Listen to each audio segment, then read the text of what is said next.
Turatara, we are going to have a great time. Hallelujah.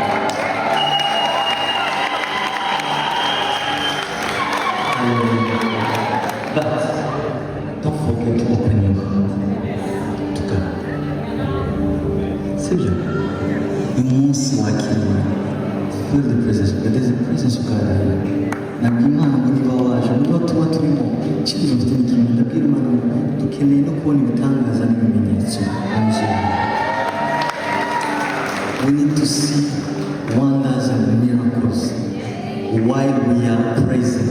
Hallelujah. So open your heart and see. Imana, God is here. God is here between us. Hallelujah. Tuchika news. Wanasifiwa. Hallelujah. Nimba tulirimba ugafashwa gusenga imbere y'Imana. Niba waje urwaye utari wakize mu izina rya Yesu.